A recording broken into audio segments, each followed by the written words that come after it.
Hi, my name is Mandolin Royal, and I'm here with two different cockerels today. And before we really dive into their similarities and differences, I want you to think about which one weighs more. I'm going to go ahead and open the doors so that you can get a good look. We have bachelor number 1 here on the left, showing off good width. Nice broad chest. These guys are only 2 weeks apart in age. If you need to go back and pause the video, have at it. Here's our side profile on bachelor number 2. Do you want to give us a front view?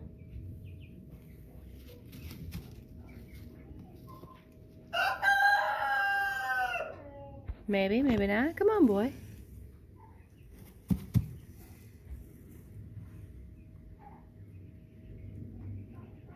They're both feeling about equally in cooperation.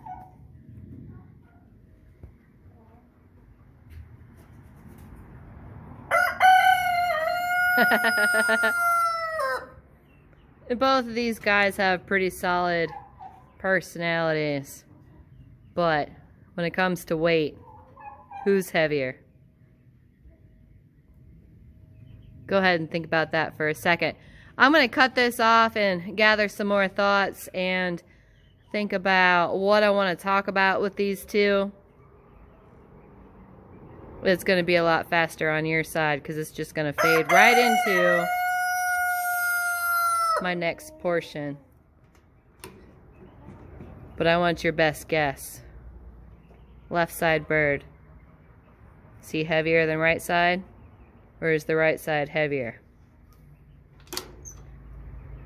Back in a jiffy.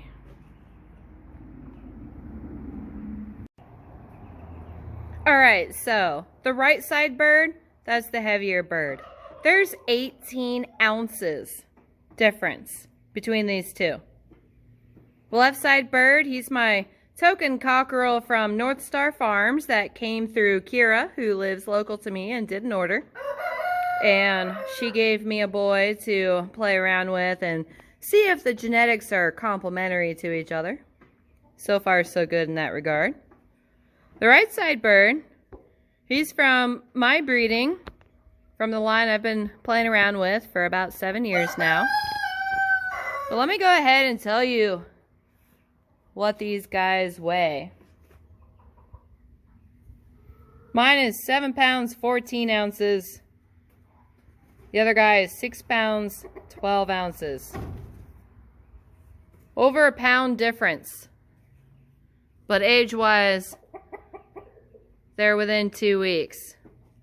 So we're going to talk about what's different and where this guy is hiding that weight. Because when I open these doors up and I step back and I look at them, I would think the guy on the left weighed more. But that's not the case. This guy is hiding an additional pound of weight. And that's why it's really, really important to weigh your birds. We're going to dive into some more differences because weight is not the end-all, be-all. There's a lot to consider and a lot to balance out. One of the reasons why I brought this guy in, if you note, there's a difference in leg color. I would very much like to have the darker leg color more consistently. I'd also like to have more consistently white earlobes. That's that flap of skin underneath the ear right there. I want some more of that in my flock. If you check out the back length and the tail fullness, tail angle, the transition, that's a lot different too. A lot different. That's the Northstar boy. Keep this image in mind as we travel over here to look at this guy. I'm gonna need your side profile. Go on. So you remember what we just looked at? Now look at that. There's big differences in the tail conformation, but the back length and the transition is also very different. So another reason I wanted to do the introduction of the Northstar line is imagine the fullness, but fix the transition and fix the angle. If I took what was good about each of these birds and I was able to find offspring that was the best of both worlds, then I feel like I'm on to something. It's gonna be tricky and detailed in figuring out that progression through the generations.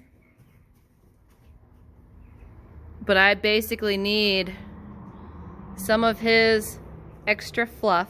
Because when you get in there and you measure and you put your hands on, the back length is shorter, but it's also a lot more visually shorter because of the thickness of the feathering.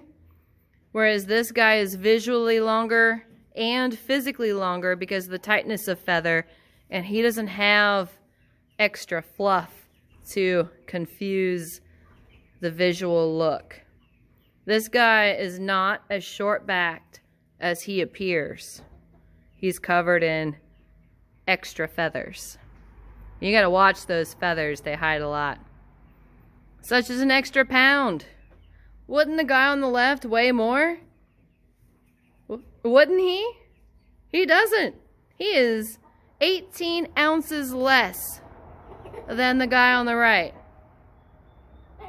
And I have my birds really tightly feathered so that I can see what they're doing and also feel it.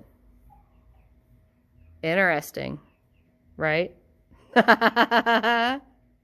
And this is the fun part of messing around with different genetic pools and seeing how they complement, how they're different. I'm intrigued. So when you handle these birds, the guy on the right, there's like a depth to the keel that's different. He's longer. He's not a pound longer, but there's something different in the chest where he's able to hide all that extra meat that he's got over top of the other guy. Both of them have combs and wattles that are too large, technically. But that's not a priority that I focus on right now. The Northstar boy, he also has a conjoined comb spike, and I see that in my line too. I'm not going to sweat it because I can fix it. This guy doesn't have it. Still oversized. The feel is different. When you get in here underneath the bird and you feel on him, that seems to be a very big difference. But the back length and the transition of the tail, that's a lot different too.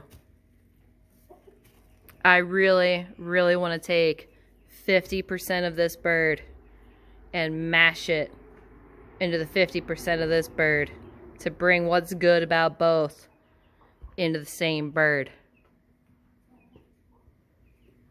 That's my challenge to myself, to find the female counterparts of this guy to breed with this guy and hope to see that progression within their offspring. Some other little bitty details that's different is eye color. This guy's got the darker eye. Stay there and be good. This guy has the more orange. Eye color is a part of standard, but it's really not that important. This guy did not get the white earlobes. This guy did. So I need the eyes of my guy on the earlobes of this guy. Beak shape is different. This one's longer. Longer. Shorter. Stouter. Beak on my guy has the bluing. This is the stuff that I nerd out on when I'm here in my barn by myself, looking at birds, talking to the boys. I'm looking at these teeny tiny variations. If I step way back here, look, I have 2 white roosters. Tell me what's different. But when we come in close, you can start to see. It's kind of... Do you like the game Photo Hunt? What's different from image to image? It's kind of what we're doing here when we're going through birds. How are they different? How are they similar? And that's what sets the stage for figuring out your pairings so that you can do some compensation mating. So in looking at mine, I know what I like. In looking at this guy, I know what I like. And I can figure out the shopping list of what his wives would need to have. And it becomes more and more apparent as they gain in age. You were thinking about escaping, and I don't want you to. You stay right there. So I want to find sisters of this guy that have that extra weight and that extra fleshing and that density of body, length of body, depth of body. I want to find this carcass with that kind of smooth tail transition.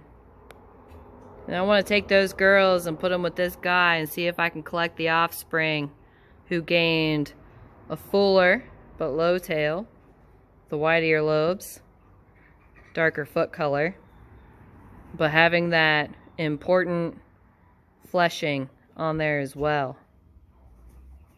In a perfect world, I would like to hope that 50% of the offspring came up exactly like I was aiming for. Chances are, it's probably going to be 10%. Maybe. I've got to hatch and see. But I thought it was really important to pull these guys out and show you what I'm looking at and what I'm seeing. Could you tell that the guy on the right was 18 ounces heavier than the guy on the left?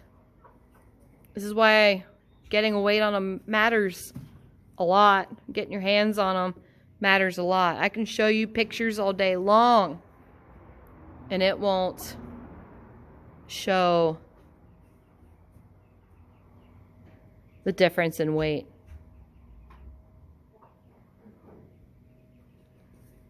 It just doesn't. But I'm going to go ahead and put these guys back. But I wanted to give you food for thought and some of the things to consider. While this tail transition is really smooth, that tail is also long and thin. This tail is on a shorter back. The transition is sharp, angle's high. But what if I was able to get that fullness of tail onto that transition and angle? What if? So that's why I'm going to hatch and see. That's what it's all about. If it doesn't work out, they're edible. If it does work out, I'll breed it forward. It's the fun part. So feel free to like and subscribe as I go through this process of finding what's good, what's not, what's a breed forward, what's a cull out. Here soon I'm going to start working on recipes on how to prepare the heritage type birds. That's an important aspect too. Once you call them out for the dinner table, what do you do with them from there? So more on this later.